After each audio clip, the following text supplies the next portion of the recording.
Baiklah, Assalamualaikum warahmatullahi wabarakatuh. Bismillahirrahmanirrahim.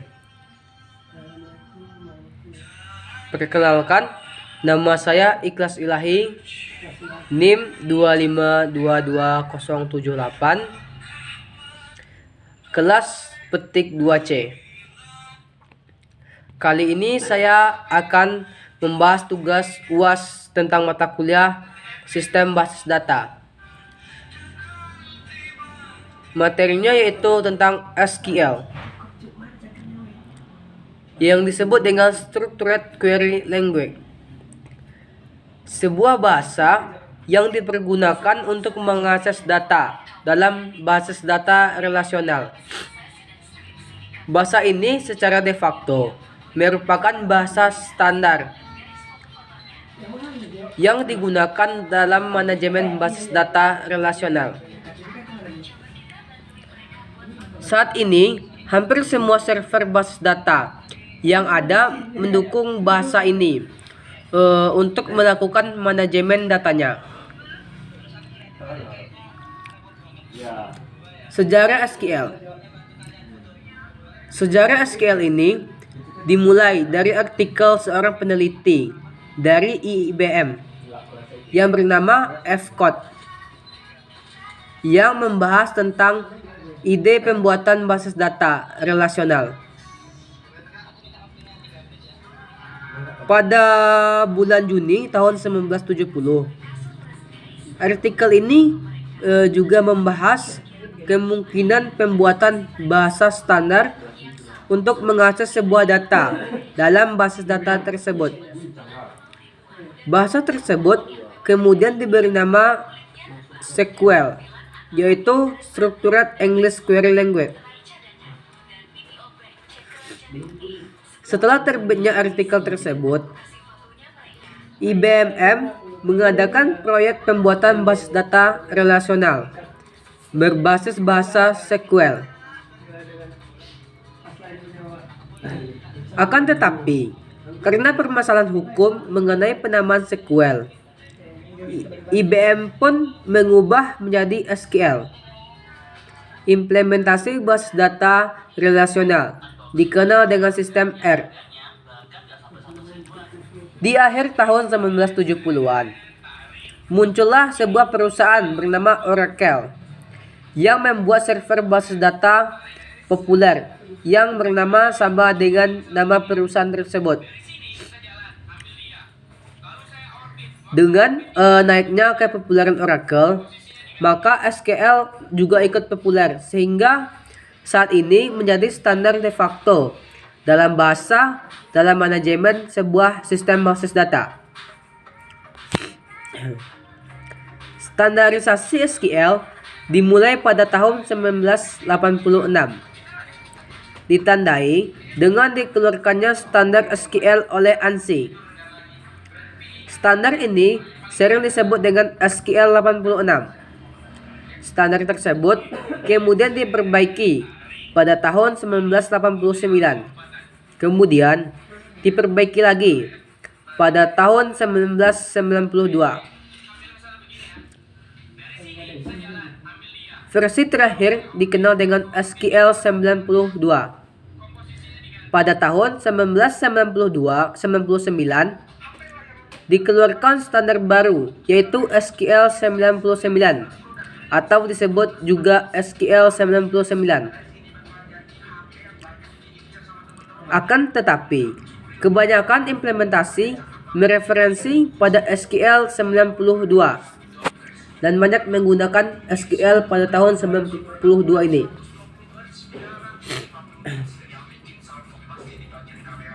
Pemakaian dasar SQL ialah bahasa query yang standar yang digunakan sebagai suatu bahasa sederhana dan dasar yang memungkinkan kita untuk berkomunikasi dengan database, membaca, menulis, dan memperoleh informasi yang berguna dari sebuah database.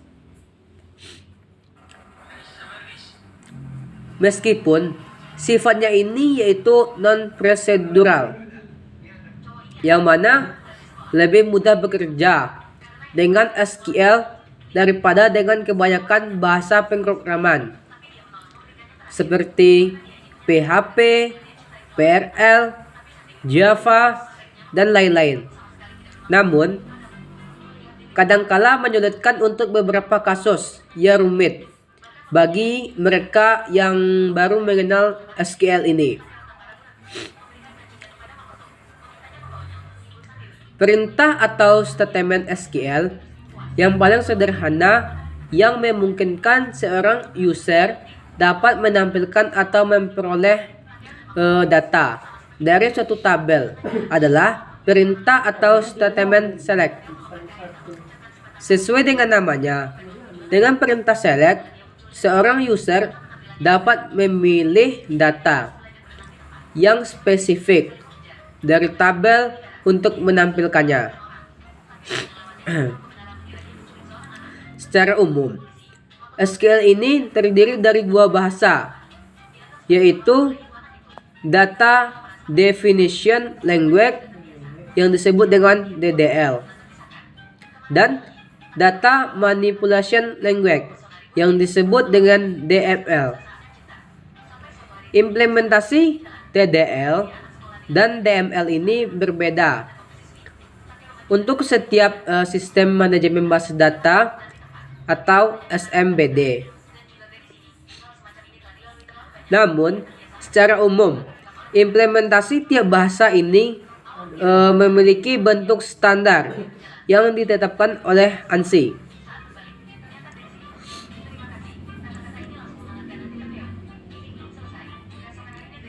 Kemudian SQL Select Statement. Yang ke-1, melihat seluruh isi tabel. Yang kedua, melihat sebagian dari isi tabel. Yang ketiga, menggunakan operator aritmatik. Yang keempat, menggunakan kolom alias. Yang kelima, duplikasi baris. Yang keenam, menghindari duplikasi baris. Yang ketujuh, menampilkan struktur dari tabel. Yang ke-8, menggunakan rangkaian operator. Dan yang ke-9 yaitu menggunakan karakter string.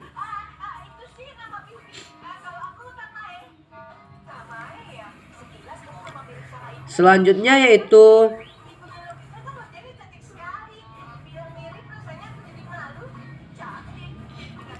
multiplet table.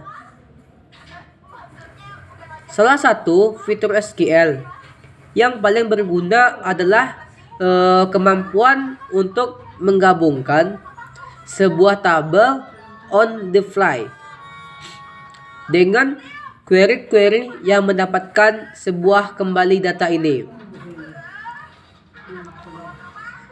Tetapi sebelum mempelajari ini, kita harus terlebih dahulu memahami sebuah tabel relasional dan rancangan database relasional.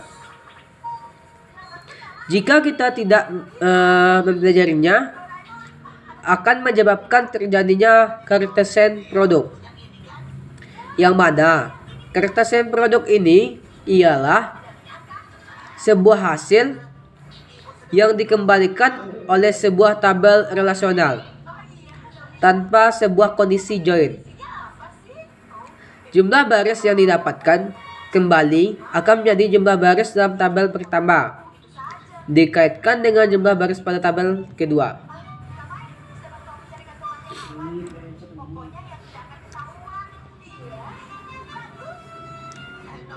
Selanjutnya yaitu group function. Pada kasus seleksi, data ini seringkali diminta untuk menampilkan atau memilih sekumpulan data berdasarkan kelompok sebuah data tertentu ini. Untuk menyelesaikan masalah tersebut, SQL ini menyediakan perintah atau sintaks group by. Pada pengelompokan data, biasanya disertakan bersama aggregate function. Dalam hal ini, implementasinya, kumpulan function harus diikuti grup B bila terdapat file lain yang dijadikan sebagai kriteria pengelompokan.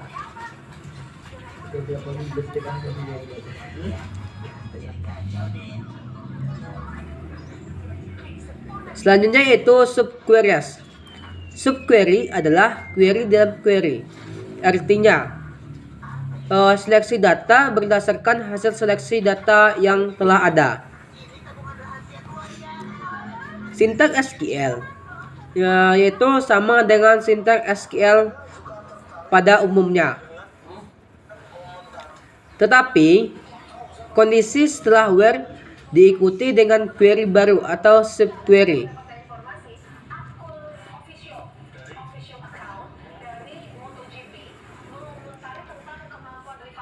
Baiklah, masuk saja ke materi selanjutnya.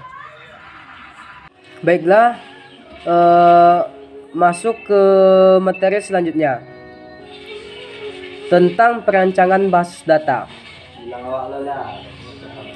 Desain basis data yang baik sangat penting untuk memastikan bahwa data yang diinginkan ini disimpan dan konsisten, dan kemudian dapat diambil atau diperbarui dengan cara yang paling efisien. Masalah desain basis data ini berkaitan dengan pemasangan sepotong data tertentu ke dalam sebuah organisasi logis yang sesuai. Beberapa faktor perlu ditimbangkan selama proses. Beberapa di antaranya adalah sebagai berikut. Yang pertama yaitu berapa banyak tabel yang harus dimiliki. Yang kedua, bagaimana mereka harus saling terkait. Yang ketiga, berapa banyak kolom yang harus dimiliki setiap tabel. Yang keempat, kolom mana yang harus menjadi kolom kunci. Yang kelima, kendala apa yang harus dimiliki. Seperti sebelumnya, akan dipusatkan perhatian pada basis data relasional. Terlebih lagi, ketika berbicara tentang desain basis data, maka berbicara tentang aspek logis dari desain dan bukan aspek fisiknya. Selanjutnya yaitu masalah penyimpanan data. Skema relasional menghadapi beberapa masalah yang tidak diinginkan. Antara lainnya yaitu yang ke-1, redundansi. Tujuan dari sistem basis data adalah untuk mengurangi redundansi. Yaitu berarti bahwa data hanya disimpan satu kali. Menyimpan data atau informasi berkali-kali akan menyebabkan pemborosan ruang penyimpanan dan peningkatan ukuran total data yang disimpan. Pembaruan ke database dengan redundansi yang demikian berpotensi menjadi tidak konsisten. Yang kedua yaitu anomali pembaruan. Beberapa salinan dari fakta yang sama dapat menyebabkan anomali pembaruan atau inkonsistensi saat pembaruan dilakukan dan hanya beberapa salinan ganda yang diperbarui. Jadi, perubahan pada jurusan atau ananda harus dibuat konsisten dalam sebuah rekod yang berkaitan dengan mahasiswa. Ananda, jika satu dari 3 rekod tidak berubah, maka akan ada ketidakkonsistenan dalam data. Yang ketiga yaitu anomali penyisipan. Jika tabel ini adalah satu-satunya relasi dalam basis data yang menunjukkan hubungan antara mahasiswa dan mata kuliah yang diajarkan, fakta bahwa seorang dosen yang diberikan mengajar dalam mata kuliah ini diberikan tidak dapat dimasukkan dalam basis data kecuali jika seorang mahasiswa terdaftar dalam mata kuliah. Yang keempat yaitu anomali penghapusan. Jika satu-satunya mahasiswa yang terdaftar dalam kursus yang diberikan bisa menghentikan mata kuliah, informasi dosen ini akan hilang. Jika ini adalah satu-satunya relasi dalam basis data yang menunjukkan hubungan antara mahasiswa dengan dosen yang mengajar. Selanjutnya yaitu proses perancangan basis data. Proses perancangan basis data dibagi dalam beberapa langkah. Langkah pertama yaitu analisis kebutuhan. Langkah pertama dalam mendesain basis data aplikasi adalah memahami data apa yang akan disimpan dalam sebuah basis data. Aplikasi apa yang harus dibangun di atasnya, dan operasi apa yang paling sering dan tunduk pada persyaratan kinerja. Dengan kata lain, harus dicari tahu apa yang diinginkan pengguna dari basis data. Ini biasanya merupakan proses informal yang melibatkan diskusi dengan kelompok pengguna, studi tentang lingkungan operasi saat ini, dan bagaimana perubahan yang diharapkan. Analisis dokumentasi yang tersedia tentang aplikasi ini, yang ada, yang akan diharapkan, dan akan diganti atau dilengkapi dengan basis data, dan sebagainya. Beberapa metodologi telah diusulkan untuk mengatur dan menyajikan informasi yang dikumpulkan dalam langkah ini.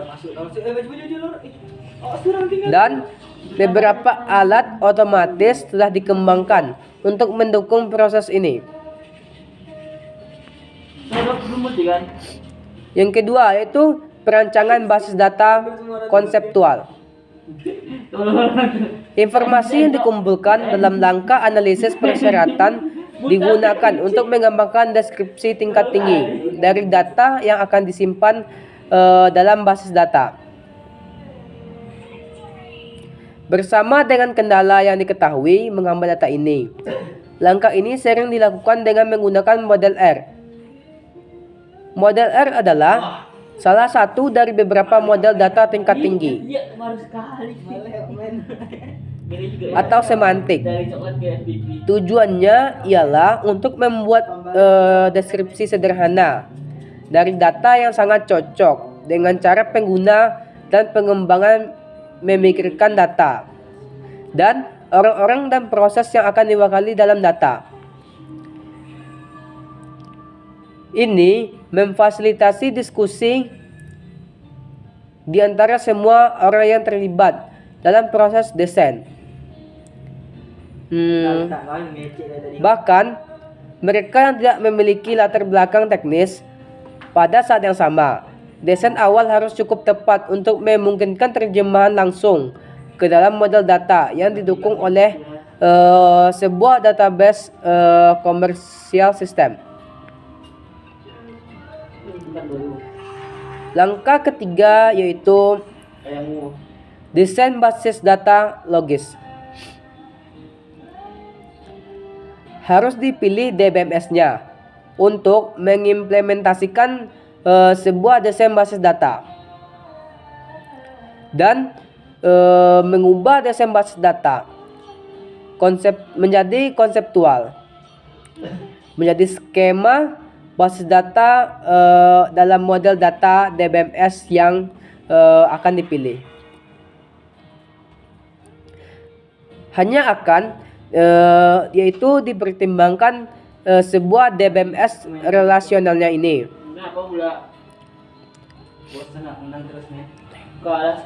Dan oleh karena itu tugas dalam langkah desain logis ini ialah untuk mengubah bentuk atau skema IR menjadi skema database yang relasional. Baiklah, masuk saja ke materi selanjutnya. Baiklah, materi selanjutnya yaitu tentang normalisasi. Normalisasi ini ialah proses di mana dapat mendengkomposisi atau membagi relasi menjadi lebih dari satu relasi untuk menghilangkan anomali dalam database relasional. Ini adalah proses langkah demi langkah, dan setiap langkah dikenal sebagai bentuk normal. Istilah penting dalam teknik normalisasi yaitu yang ke-1 yang field atau atribut kunci. Setiap field selalu terdapat kunci dari file berupa satu file atau satu file yang dapat mewakili record. Yang kedua yaitu kandidat key. Kumpulan atribut minimal yang secara unik mengidentifikasi sebuah baris yang fungsinya sebagai calon primary key. Yang ketiga yaitu composite key.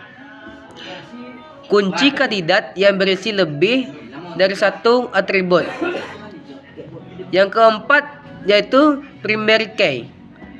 Kandidat key yang dipilih untuk mengidentifikasi baris secara unik. Yang kelima yaitu alternate key. Kandidat key yang tidak dipilih sebagai primary key. Yang keenam foreign key. Kunci di tabel lain yang terhubung dengan primary key pada sebuah tabel. Selanjutnya manfaat normalisasi. Manfaat normalisasi yaitu 1. Menghasilkan tabel yang lebih kecil dengan baris yang lebih kecil. Yang kedua, pencarian pengurutan dan membuat indeks lebih cepat karena tabel lebih sempit dan lebih banyak baris cocok pada halaman data. Yang ketiga yaitu menghasilkan lebih banyak tabel dengan memecahkan tabel asli. Dengan demikian, biasa ada lebih banyak indeks berkerumun dan karenanya ada lebih banyak fleksibilitas dalam menyetel query. Pencarian indeks umumnya lebih cepat karena indeks cenderung lebih sempit dan lebih pendek. Yang kelima, semakin banyak tabel memungkinkan pengguna segmen yang lebih baik untuk mengontrol penempatan fisik data. Yang keenam, ada lebih sedikit indeks per tabel dan karenanya perintah modifikasi data lebih cepat. Yang ketujuh, ada sejumlah kecil nilai nol dan redundansi. Ini membuat basis data lebih kompak. Yang ke-8, anomali modifikasi data berkurang. Yang ke-9, secara konseptual lebih bersih dan lebih mudah untuk dipertahankan dan diubah. Seringkali perubahan ini kebutuhan. Selanjutnya yaitu ketergantungan dalam normalisasi. Ketergantungan atau dependensi merupakan konsep yang mendasari normalisasi dalam basis data, dependensi, dan lebih sering disebut dengan fungsional dependensi atau ketergantungan fungsional yang digunakan untuk menggambarkan hubungan, batasan, keterkaitan antara atribut dalam relasi. Atau lebih jelasnya, nilai dari suatu atribut dapat menentukan nilai dari atribut yang lain. Dependensi akan mencari acuan untuk pendekomposisian sebuah data ke dalam bentuk yang paling efisien. Sebagai contohnya yaitu NIM dan nama. NIM secara fungsional menentukan nama, karena untuk setiap NIM yang sama, maka nilai namanya sama. Kemudian, dependensi ini dapat dibagi ke dalam 3 jenis, yaitu yang pertama, full dependency, yang itu ketergantungan penuh, yang mana menunjukkan jika terdapat atribut A dan B dalam suatu relasi, di mana B memiliki ketergantungan fungsional secara penuh pada A, tapi B tidak memiliki ketergantungan terhadap subjek A. Untuk setiap nilai kode barang yang sama, maka nilai barang juga pasti sama. Begitu juga untuk setiap nilai yang terdapat pada nofaktor yang sama, maka nilai kuantitasnya juga sama. Yang kedua, partial dependence, yaitu ketergantungan sebagian. Ketergantungan parsial atau sebagian memiliki 2 atribut dari A untuk menentukan B. Namun, untuk menentukan B tidak harus 2 atribut. Artinya, jika salah satu atribut A ini yang menentukan B dapat dihilangkan, namun tidak merubah arti relasi dan masih tetap berrelasi ketergantungan. Yang mana nama barang, kode pelanggan, dan nama pelanggan hanya bergantung pada file kode barang, bukan pada nofaktor.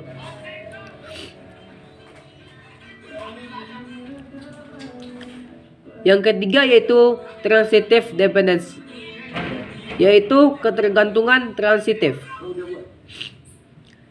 Transitive dependence biasanya terjadi pada tabel hasil relasi atau kondisi di mana terdapat 3 atribut A, B, C. Kondisinya adalah A tergantung terhadap B dan B tergantung terhadap C. Maka C dikatakan sebagai transitive dependence terhadap A melalui B.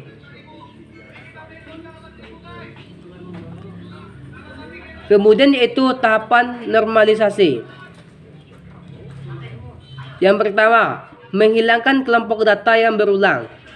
Kemudian, menghilangkan ketergantungan parsial. Kemudian, menghilangkan ketergantungan transitif. Kemudian, menghilangkan anomali dari ketergantungan fungsional. Kemudian, menghilangkan ketergantungan multivalue. Kemudian, menghilangkan sisa anomali. Tidak normal. Pada tahap ini, diambil seluruh data yang ada dan diperlakukan dalam database ini sendiri. Misalnya,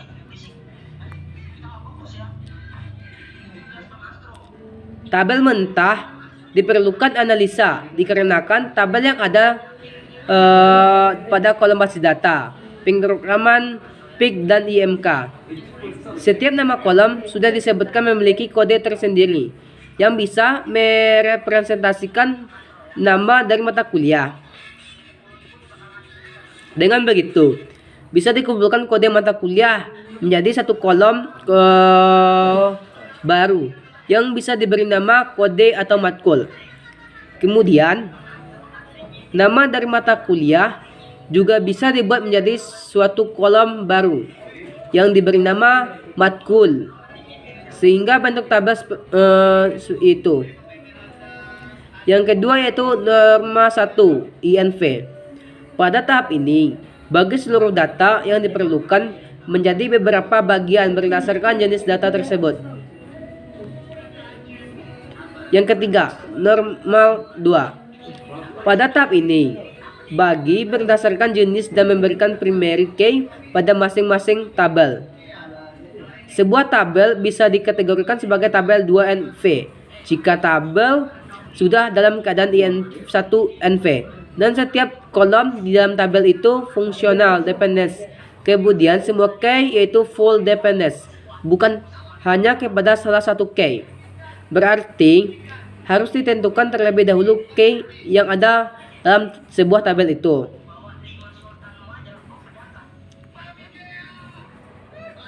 Yang keempat, normal 3NV. Pada tahap ini, bagi menjadi lebih terperinci untuk menghindari terjadinya redundansi. Sebuah tabel bisa dikategorikan sebagai tabel 3NV jika tabel sudah dalam 2NV dan setiap kolom yang bukan K harus functional dependence dengan primary K-nya.